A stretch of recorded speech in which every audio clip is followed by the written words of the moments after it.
Hi, YouTube. Welcome to Livefire. What? Hi. Hello, What's up, YouTube? I'm Cosmo. I'm Ken. I'm Jeremy, and welcome to Livefire, a weekly show on Hangfire TV. Tonight, we're going to talk about that evil black rifle. Ken, Evil. The Show 'em what it is. AR-15. the AR-15. Show them what an evil black rifle is. Looks like Yeah. this. Or like this. Pew, pew, pew, pew, pew, pew, pew, pew, pew, pew, pew. Okay, so pop quiz, guys. Why do they call it the AR-15? Does anybody know?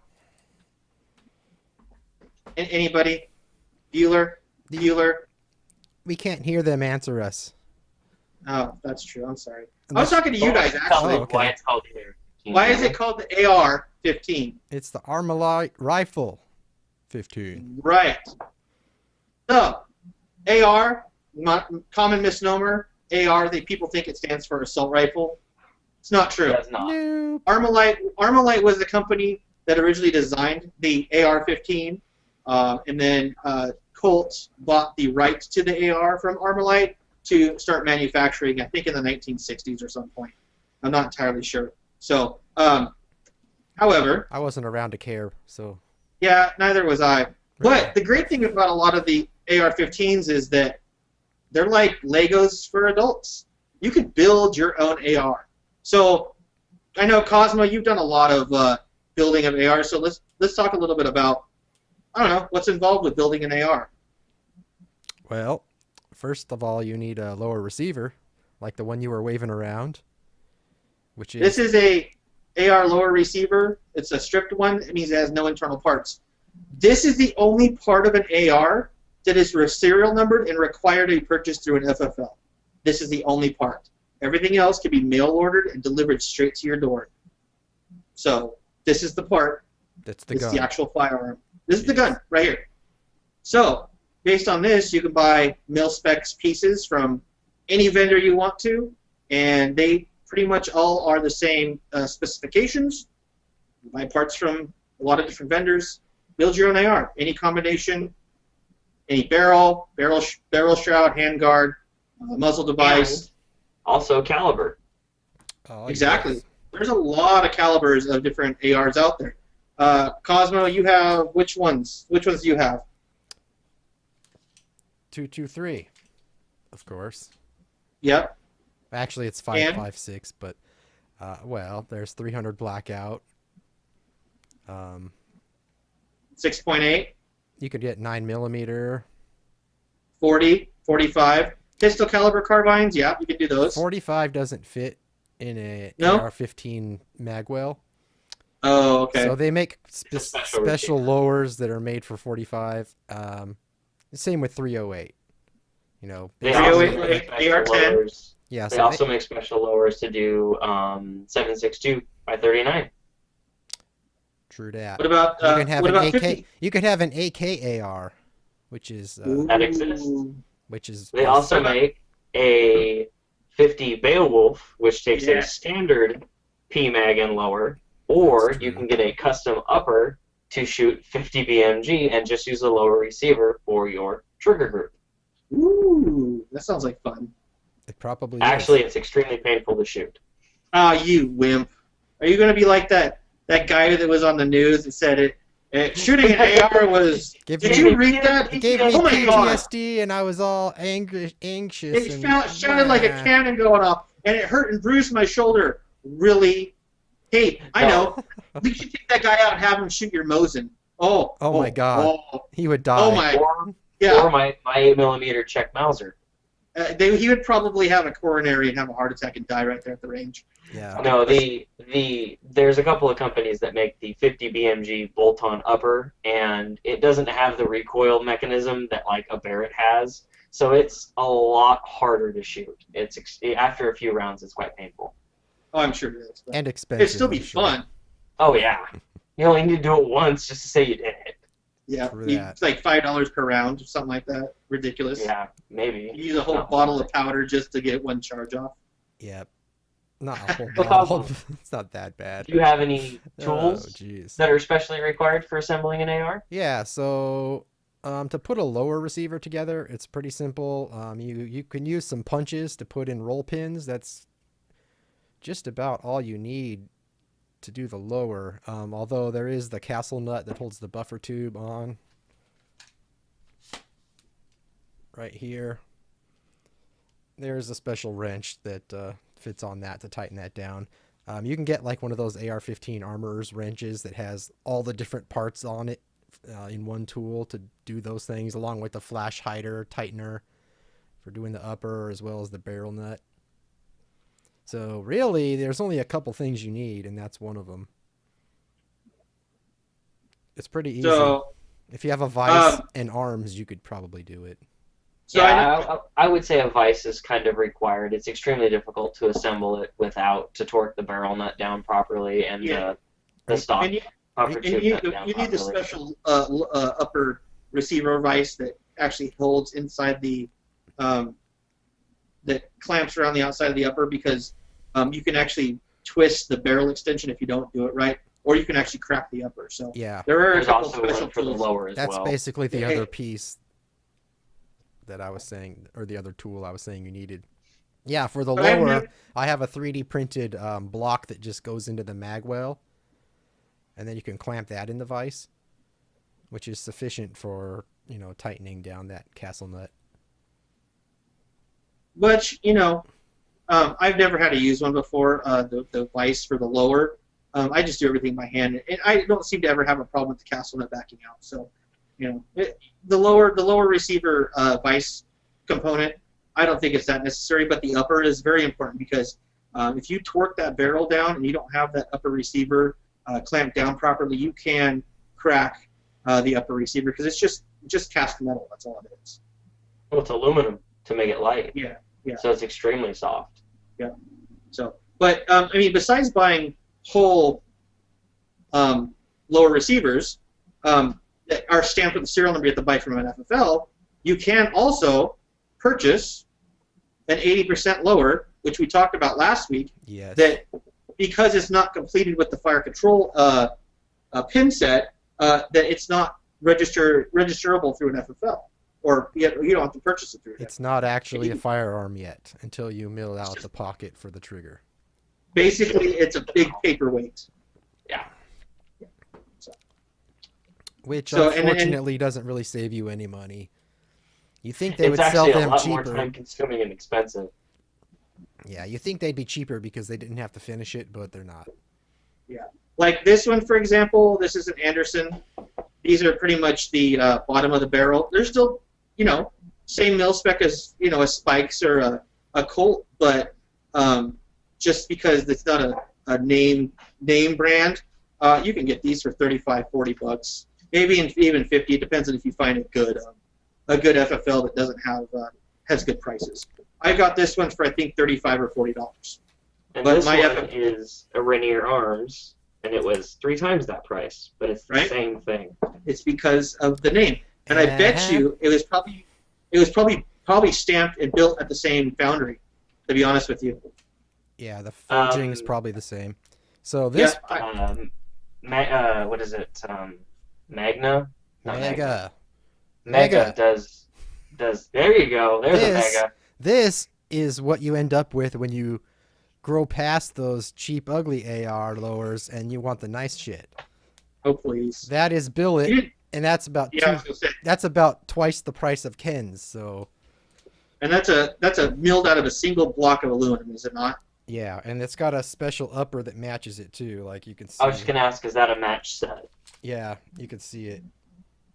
How That's how pretty. it lines up right here. It's got the flat side on it. It's different than most, which is part of the reason I like this particular one. Yeah. But that's all Which, I mean- cosmetic. They function exactly the same. Right. So unless you want just it to be depends on how you pretty, want you don't have to spend that kind of money. So let me ask you guys a question. Cosmo, Ken, why did you guys buy your ARs, and what do you primarily use them for? Just target shooting. Yeah, pretty much. I do further distance shooting with mine, which was the one that I pulled up that had the scope on it. It's set up for couple hundred yards in comparison to the first one that I showed, which is more of just go out and shoot around, have some fun. Yeah, you guys think you could use your ARs for, I don't know, home defense or anything like that? You could, for sure. You could. It probably wouldn't be the first weapon I'd grab. What about for the zombie apocalypse? Definitely. Definitely. So Actually, what do I you even think? have ammo specifically for that. You have zombie ammo. That's awesome. I don't have that magazine with me. Oh darn. So Well, don't you what have do you the think? well? You have the zombie lower, don't you? Oh, that's right. Yeah, I do. The perfect zombie Hello. apocalypse gun then. See, there it is. Nice. It also happens to have a Rainier Arms logo on the other side. Nice. What do you guys think this good setup would be for like a home defense AR? Well, I was gonna say SBR right off the top of my head, but I don't know if that's a good idea. Problem be with nice and- using an AR-15. Like Go ahead, sorry. the 300 Blackout SBR, honestly, is probably the most perfect home defense gun I can think of. The problem is, you don't want the fallout that would come down on you if you had to shoot somebody with a registered SBR. I don't know that it would necessarily be a problem, but it's not my my first I'm not choice, a lawyer. I'm not a lawyer, but I would happen to agree with you, especially in certain areas of the country. If you have an anti-gun county prosecutor, they're going to try to go after you with the whole gamut. Now, where I'm at in Eastern Washington, we're a little bit more conservative here, and I don't think our local county prosecutor would actually try to charge you with a home defense situation based on the fact of what gun you used. Yeah. So it just depends on the prosecutor. If they feel that they, want to make a spectacle out of you, they might try to charge you because you're using a assault rifle for home defense. Yeah, and the Over other here, thing that we talked about one of the other shows is the fact that your gun is going to be stuck in evidence. right? I don't know about you guys, but with this optic and everything I put into this gun, it was about $3,000. So that's like 10 of the cheaper guns that I could have. So it Yep. you could easily grab something else and not care. Like I mentioned the Mossberg 500. Right, It's disposable. I wouldn't cry if I lost that thing. right. But if you lost your AR there with the, was that an ACOG? Yeah, it's an ACOG, which is pretty slick. That'd be pretty shitty. Yeah. Ken, what about you? What do you think your home defense AR would be? I'd probably go with a larger caliber, maybe a pistol caliber instead. Yeah, because you don't need it. You're not going to be going out, long distances. No. Now out here where I live, there's a section of the city or town, I should say, that is acreage. Most homes sit on 20 or 30 acres. I wouldn't say that they would ever use a rifle for home defense in that scenario, but it definitely helps for coyotes, for the farmers that have cattle and chickens and whatnot, poultry. There was an incident last summer actually where a rifle was used by a farmer to take out a coyote, and it was out in his chicken coops, which was about 200 yards away from his house, and he could see it on his scope and just took care of it. But he was on acreage pointing towards the forest where there was nothing else behind the chicken coop, so it was completely safe, and he was in his right to do so. It was on his private property. So that's one of the main concerns is the over penetration, depending on what kind of round you're shooting inside. I wouldn't want to use lots of walls. this, which is this is a 223, or even I'm not even sure I'd want to use like Cosmos Blackout because it's just too much penetrating power. I would rather have something of not smaller caliber, but slower caliber. Well, the Blackout is slower. It only goes like 1,600 to 2,000 feet per second. But it's closer to an actual pistol. But it's slinging 150 to 220 grain. Well, 110 to 220, depending. The other nice thing is you could have a suppressor on there, so you don't have to blow out your ears. I was just gonna say it would be nice to have a slower caliber that you could suppress for in-home use, because this rifle here in front of me would destroy my ears if I had to shoot it in my hallway. Yep. Yeah, and we'll discuss suppressors in another episode. That whole item is another show in all itself. So we'll get to suppressors later on. So while we're stopped here for a second, we should take a quick pause and make people watch some ads. Oh, well, you're talking about our profit break. Yes. So we'll be right back. Okay, that was fast. Amazing. I hope you enjoyed the ad. I hope they made you watch that ad. Right? We like money. We all need more money. We need more. We need to buy more guns. Jeremy actually needs a new webcam because he went cheap and got one that looks and look all blurry. So please watch our videos and help him buy better equipment so we can see his ugly ass much clearer than. Huh? Let's talk about handguards for a second. Okay. Because you had a really cool looking handguard on that rifle you just showed us. This is a Seekins SP3R, which is their 3-gun handguard. 3-gun being something I've never even contemplated trying to do. I've done it. It's fun. So expensive but fun. So this thing has a flat bottom on it, which is the interesting thing about it. It's kind of a triangular shape. You know why? So you can rest it on stuff. Well, so you can't just say something like that and not explain why it has a flat bottom. Come on. What are you, new? I just did. Yeah, after I had to probe you for it. Please don't. I said probe. Yeah. Please don't ever do that. Don't ever do that again. Now, this handguard is probably more along the lines of what you'll see at the sporting goods stores. This is your standard A2. This is a mid-length gas, which is a little shorter than a full rifle handguard. And you can pick these up for, I don't know, $30-$40 at the sporting goods store or the gun shop. What's that Seekins run you, Cosmo? Well, good, nice aluminum handguards like this usually run $180 to $200, somewhere in that range. Can't show them the Arctic. Huh?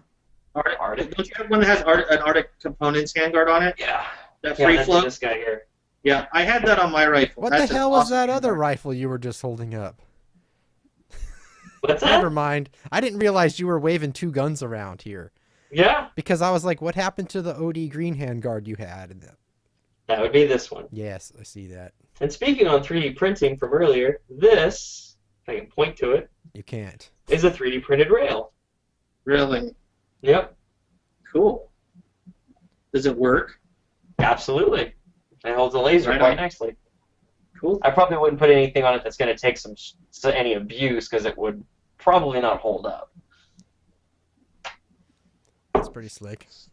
Yeah, I had one of my last AR had the Arctic Components. I had a full-length rifle with a mid-length gas system on it, which for the gas systems there's 3. Well, there's actually 4, isn't there? There's pistol, carbine, mid-length, and full rifle. And that's just basically the length of the gas system from the gas block, how far the gas tube is into the upper receiver. So this is a rifle-length handguard, and you can kind of see the tube right in there. There's the gas tube. And then the gas block is right up underneath this section right here. Yep, I could see it. And so while we're talking about the projectile end of the rifle, what about your muzzle devices? What do you guys have on yours? I think we both have the same thing actually. Yep, I'm pretty sure. This is mine's the Battle Comp. Not the newest one. This is the I think it's the 2-point. Yep, same one. Yeah, Battle Comp 2.0. Yep, nice. 2.0. But there is not. It does. Because I was always blasting him with my muzzle blast. So I figured I had to do it back because it's kind of an asshole to anybody but the guy that's shooting it. Right. But I will have to say it is an extremely effective comp and break because I use it when I do bench rest shooting on this rifle, and I can tell the difference between it being on and it being off. I shot with it off once before, and you could definitely tell the difference even with the 223 caliber. Yeah, it does a great job of keeping the barrel from jumping up on you. And there's so many different types of muzzle devices you can get. I mean, there's comps, there's brakes, there's flash hiders, there's combos. I mean, that's just a regular A2 one, isn't it? Yep, this is just a regular A2 flash hiders, aka flash suppressor. It Right. does have a solid bottom on it, which does help keep the gases vented out the top, which does help with muzzle rise. And it stops Right. you from blasting dirt in your face when you shoot it laying on the ground, too. That's true. Which is important to somebody. Right. Well, yeah, the guy sitting next to you getting his face peppered with sand. Yeah. Yeah. So how much is a A2 flash hider run these days? Like $18 or 30 maybe Yeah, at most? 18 That's what I was going to say. So Yeah. that's Pretty basically the cheapest end of the spectrum what you can get, and something like Yep. the battle comp is like $120. But remember, it's not. It's quality over quantity. I mean, some of that cheap stuff that you buy out there for ARs is not going to withstand use. I mean, If you're not Quite careful, fall. you'll end up getting airsoft shit that you don't even Exactly. know isn't made for real guns. yeah, let's. Yeah. The battle comp right now, the 1.5 in the same color called the black oxide that Cosmo and I both have, is running on Bravo Company USA's website at $155. Woo! Just for a piece of aluminum this long. There's But a lot of technology behind it. exactly. There's a lot of Get what you technology. pay for. Yeah, you definitely get what you pay for. You know, if you buy the In right thing the comparison first to time. the, what was that one that you have on your Fire AR-10? What? On the On your 308? oh it's the PRI quiet break, which is Yeah. even more obnoxious and loud than any other one I've ever used. It sends a muzzle blast probably about 7 to 8 feet away from the rifle. Yeah, when we to the shot it, sides. when we shot it at the range, it was flipping the pages in Ken's notepad on the bench next to me. Ah, It was awesome. that's Actually, weren't you a bench over? Wasn't there a blank bench in between us? I don't remember, but yeah, it was flipping. The blast was It's flipping it's pages when you were absurd. trying to take notes about your reloads and that's awesome. yeah. But Um, it's extremely effective. I've shot a 308 same barrel length bolt action rifle, and the recoil between that bolt action with no brake and Cosmo's AR-10 with a brake was, I mean, night and day. It was completely different. It was like shooting one of these AR-15s, Huh. which have very, very controllable and comfortable recoil. Yeah, if you've I never don't know shot about you guys, but I've put about 500 rounds through one of these in a day, in a couple hours actually, and I could have gone longer if I had more ammo on me. yeah, that's the nice thing about the 223 is that it doesn't beat you up at all. Anybody that says it does has probably never shot anything at all whatsoever other than maybe a 22, because that's the only thing I can think of that has lower recoil than this. Well, Right. that's funny you say 22. You mean 22 LR 22 because LR, technically yes. that is still a 22. Yeah. That's a very super. Why you gotta get so technical, Ken? Because he Well, wants, because that's just the kind of guy I am. he wants me to be wrong, that's why. trying to one up you. Yeah. Optics. Let's talk about your guys' optics. Mm-hmm. On my AR, which is not here, I had a primary arms micro dot. The thing's just a regular red dot sight. Was phenomenal. It did its job. I mean, it wasn't magnified. It was just a straight through sight with a red dot in the middle. But you know what? For 3-gun competitions, it did what it's supposed to do. Yeah, I have However, one of those too. It's pretty awesome. However, there are some more exotic optics that you can get for and mount to your AR, like the Like this. Trigicon, what I could Trigicon? Jesus. Trigicon, What yeah. are you new? Jeez, like you've never played with them Trigicon before. ACOG. Which those things are run about a couple grand. Nah. No, not that No? much. No. Well, for the guys that don't have a ton of money to spend on a red dot optic and just want to go play around, this is another alternative. This is the Vortex Strike Fire 2, which runs about $180 on Cabela's. Mm-hmm. And it is a very nice, durable optic. I actually, unfortunately, got this one wet, closed the caps, and came back to it 2 days later. Ironically enough, though, it was in perfect shape. Not even any fog on the glass. I was impressed. I thought you were going to tell some sad story about how it was all moldy inside and it's never been the same since. No. You're like, I did this thing, you guys, I did this thing, and then nothing happened. And nothing happened. That was the lamest story ever. It's a durable optic. So my wife has a tendency of leaving the light on with the battery in when we put it away. That's not good. I've replaced a couple of batteries in it. That's the nice thing about this thing. It's got a fiber optic light pipe on the top of it, which has got tape across most of it because it's way too bright, and it lights up the reticle inside with no batteries. This is not $2,000. I believe this was $900 or so new, and that's like the ridiculously discounted online price from a dealer that can't advertise the price. So yeah, they're not, if you pay full retail, it probably would have been a lot more, but it's nice. And another option, if you want to play a little further out, this is a Vortex. Oh, what model is this? Is that the Diamondback? Nope. This is the LR, I believe. 4 to 16 by 40 mil? 44 mil. 4 to 16 by 44 mil. It's one of their long range optics with adjustable. That'll get you some distance. Yeah, I can see about 500 yards with it perfectly clear and no problem. Can you hit at 500 yards? I've only actually shot out to 300, and I can hit 300 just fine. Okay. But that is, be said, with my reloads or some very expensive custom-made ammo from, where did I order that from?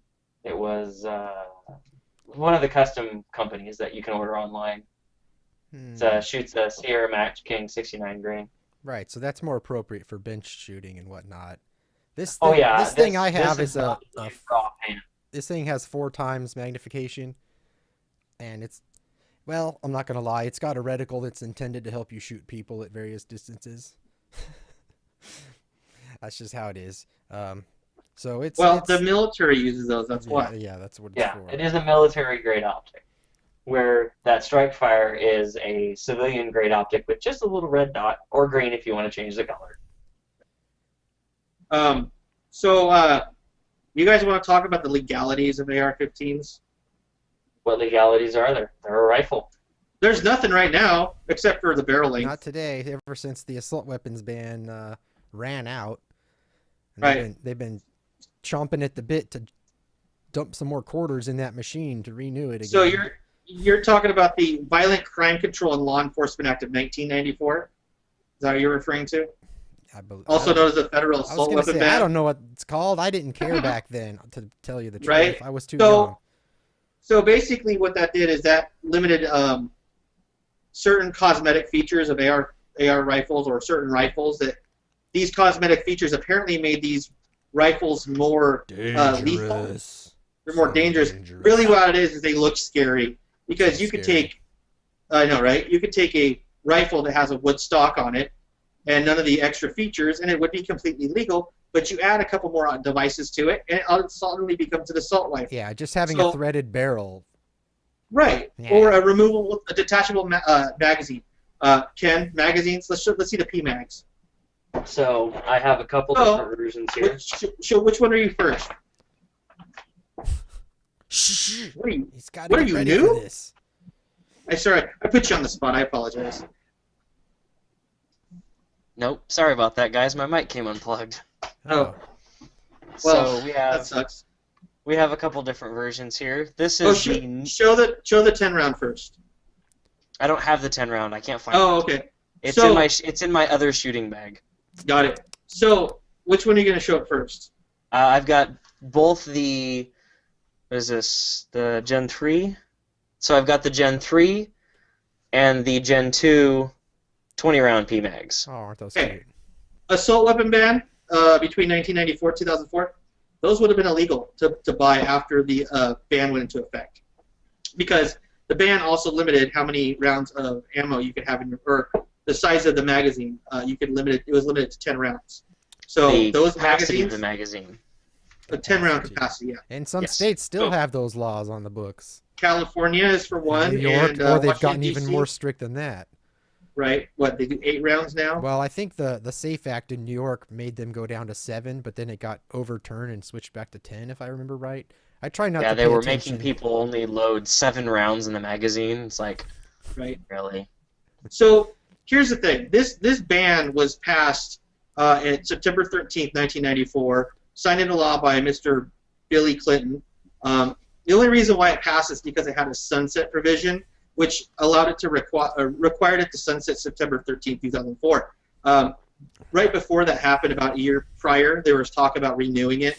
I did a lot of emails and phone calls to different state senators and stuff like that, just to, so it didn't get voted back on the floor. When the time came, they didn't even talk about it. They just let it sunset because, in reality, the ban did nothing. It did nothing to deter crime because rifles, or what they call assault weapons, were only used in less than 1% of total crime. If they're really interested in solving the crime problem, they wouldn't be looking at assault weapons. They'd be looking at handguns. But we've already talked about how well gun control actually works because, let's be honest, let's look at Chicago. It's a disaster. Right. So this is a 30 round. So by comparison, there's your length difference, and it only holds 10 more rounds. Yep. And they're double stacked, right? Yeah. Yes, they are double stack. Yep. So All AR-15 magazines are a double stack when it is a .223 caliber. Right. So in reality, the act did nothing to deter crime. The poor guys in California have to take these and put a rivet in it somewhere around here to only allow 10 rounds to go in this magazine. Right. Exactly. So since we're talking about the assault weapon ban, this is basically the provision of it. It included specific semi-automatic firearm models by name and other semi-automatic firearms that possess 2 or more of a certain feature. And so I'll give you an example. So a semi-automatic rifle able to accept detachable magazines and 2 or more of the following things: folding or telescopic sights. I mean stocks. Stocks. I'm sorry. Yeah, stocks. Just seeing if we're Detachable mag. listening, right? Yeah. The stock that can telescope and slide, which helps ergonomics and shooting position and that kind of stuff. Big whoop-de-doo. Detached. I don't know what that has to do with anything. A pistol grip, which most rifles do, unless it's a Hunting rifle. I don't know, hunting rifle or something like that. The major thing with this is just being comfortable. Right. So It's more ergonomic. So now we're going to get into some of the more ridiculous things. If it had a bayonet mount. So I don't know the last time someone mounted their bayonet and started trying to stab people, but I guess you could do that. I think it was probably in Korea, is my guess. Yeah, I would probably say they haven't mounted bayonets in No, I don't know. probably in quite a while, yeah. So now we're going to start getting into some funnier things. Flash suppressor or threaded barrel designed to accept one. So That would be this. basically, that There's muzzle threads under it. device would be one of the items that would cause your gun to be illegal. Right. Tell me how because- that's make it more lethal. Well, because somebody could be just like, hiding in the trees and shooting at Oh, people, yeah. and Oh, that yeah. makes them invisible, obviously. Right, because Because they without don't that, make a sound when they get fired. yeah, without that, you're probably shooting a big fireball, and it'll make it easy for people Huh, to see where sure. you are. Yeah, that sounds logical, doesn't it? Hmm. Oh, and my favorite one, a grenade launcher mount. Because those aren't legal at all, by the way. Grenade launchers? No, you can get launchers, but you can only get like flares and. Yeah. They're specially modified to accept only dummy markers and flares. So, and it bans specific guns. AKs were banned under this from being imported. Narinkos, Uzis, and likes like that. I guess apparently the Beretta AR-70 was banned from being imported. Some of the FNFALs, FNLAR, and FNCs were banned. Mac, what do you call them? Mac 11s, Mac 10s. The Steyr AUG was banned under this assault weapon ban. and the Tech 9, and revolving cylinder shotguns were also banned. Jesus, okay. It's an extensive You can list. stop now, Yeah, please. but- Please, for the love of God. But my point is that For the love of God. you can take. Stop. It's just irritating. It's just. Oh, it's scary. Oh, looking look gun, out, let's everybody. ban it. Jeremy's getting another rant. Oh my God. I'm Have sorry. you taken your blood I- pressure medicine today? No, not quite. But my point is the assault weapon ban was stupid. Did nothing to deter crime, because honestly, assault weapons are used in less than 1% of crime. Yeah. It's been Well, because statistically nobody's going to use a $25,000 rifle to go kill somebody. well. It's not only that, but most of the people who commit crimes, they want to be able to conceal their weapon. You can't conceal a AR or a lot of the larger rifles that were banned under this assault weapon ban. Yeah. I just So- it didn't do anything. Okay, so I think you have beat that horse into the To the- ground. Yeah. Okay, I'll shut up. You guys can talk. Now, there are other things. We're already past our time, but I don't want to stop Oh, well. now. There are other legal considerations other than assault weapony ban kind of bullshit, like if you live in California. There's also things like barrel length that you have to keep in mind. You can build an AR-15 as a pistol without a stock on it with a short barrel, but if you do that, then you can't put a vertical foregrip on it, for example. You have to know these stupid rules that the ATF comes up with, just to keep yourself out of trouble. I've seen lots of ads for guns for sale, on Arms List and whatnot, that were in illegal configurations, and the person selling them had no idea. And It's extremely scary. easy to Yeah. accidentally create a illegal weapon that is technically completely legal. Well, the other thing is you can What? create an illegal weapon based on how you shoot it. Yeah, that's kind of absurd. Okay, well, Like, what I meant by that, Cosmo, was take an AR pistol, for example. It's got a 10-inch barrel and a buffered tube with no stock, which is designed for an AR pistol. Like you were saying, you put a foregrip on the front, now you've got a double grip. It makes it a lot easier to control and be safe. But that makes it illegal. Right. So something that makes my weapon could- easier to shoot makes it illegal. Combine two legal pieces together and it becomes illegal. Exactly. So, Or there was somewhere if else you I was take going to go with that, and now I totally or on lost it. the AR pistol thing, if you take that buffer tube and you put it up to your shoulder, you just made your AR pistol a SBR, and you can get in trouble for that if someone sees you. That's kind of a gray Wait. area. It's Yeah. really And comes that's down to how it's the rules. just in our state. The laws actually say that it's about how it needs or how it was intended to be used. That's why those stupid arm braces are legal, because it's intended to be fired on your arm and not from your shoulder. But look at Do it. you Have want- you ever seen one of those SIG braces? Yeah, they're foam, right? They're kind of floppy. Well, and they're actually rigid, but they have like a band that goes around the rigid part about it. It looks like a stock that can be split apart and put your arm through it. Yes, exactly. It's I'm not going to get anybody in trouble for So- that. But It was Oh. originally designed and intended for somebody to slide over their arm, clamp around here, and hold the pistol grip. And it was originally designed, if I remember correctly, by an injured soldier so he could shoot his rifle easier. Yeah. And that's not how anybody uses them. right. So the other thing I was going to talk about accidentally creating illegal configurations. So I've got an SBR, registered lower receiver. I've got an AR-15 pistol. Both of those have short barrels on them. All you have to do is pop the two pins between the upper and lower, and if I put one of those upper receivers onto this rifle, then it's an illegal SBR. So you could So you're You saying could- you you could could- accidentally grab the wrong lower and put the short-barreled upper on it, right, and you've then- now just and committed you a just felony. committed a felony in about 2 seconds without even necessarily realizing it. So you I'm gotta be assuming you have careful. that lower extremely. It's very easy to tell the difference between. Yeah, it's got some blue parts on it, so I can tell, and it's got the Punisher engraved on the side. Yeah, you got to be careful. I mean, when you go ordering parts for these guns online, if you see the red text at the bottom, that says all ATF rules apply, blah blah blah, not legal in Washington, or not legal in California. That usually means that part is generally designed for use on an SBR, for example, and that if you see that text on there, you better know what you're doing. Otherwise you could be committing felonies and not even know. Well, it also depends on your state too. I mean, you could buy certain stuff that once you get imported into your state can be considered illegal. Yeah. California, stuff like that. This magazine is legal in Washington State, but I couldn't send it to my buddy down in California.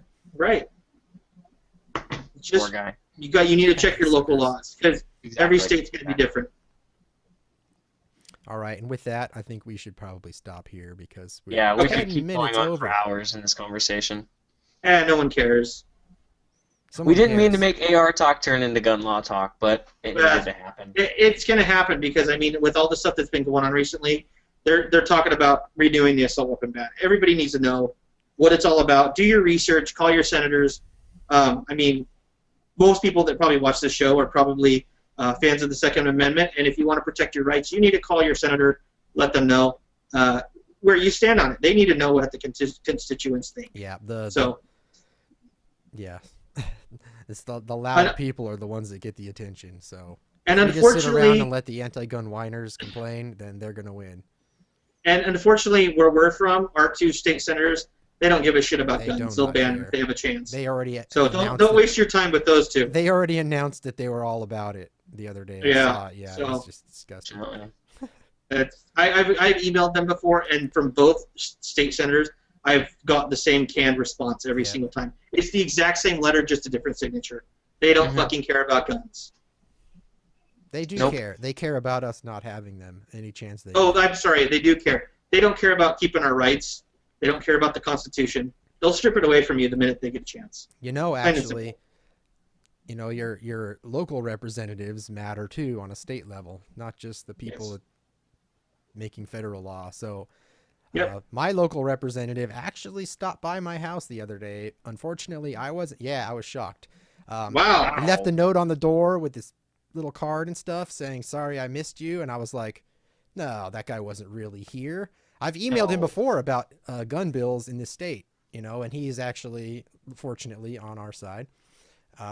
I looked at my surveillance camera footage, and sure enough, it was him. I'm like, damn, I wish I would have been here when he stopped by. Nice. But I missed him because I was at baseball. That would have been a nice time to have a conversation. Yeah, that's what I haven't had a chance to, but two of the local reps from my area are Matt Shea and Mike Patterson, I think is her name. Patterson is the chairman of the House Judiciary Commission. He's basically the one that determines whether what laws get brought to the floor. And I've emailed him a couple times, and he is very pro-gun. He is very gun bills or anti-gun bills like they were the devil. So I mean, he's a good guy. Matt Shea was actually the sponsor of the SBR bill for the last couple of years, which we appreciate. My area, my area has some pretty good pro-gun state senators and state reps. So my area is not too bad. Your guys is, on the other hand, all bets are off. It's kind of hit or miss. Mine's David Reich. You do it. R-E-I-C-H-E-R-T. Reichert. Yeah, we're just rambling on some more. Yeah. Past the point where I said we were past. Okay. That's well, I'm taking this show hostage. Are you the host today now? Oh, that's a really flicky look through the scope. That's actually pretty cool. Your eye is huge. Just kidding. Thank you for joining us, everybody, this week. All right, have a good night, guys. Don't forget Enjoy to the subscribe. show. Don't forget to subscribe and like us. Like and comments too. We like those things. Tell us how crappy Jeremy's webcam is, and then watch this ad so he can buy a new one. Bye. Yay! Yay! All right. Good night.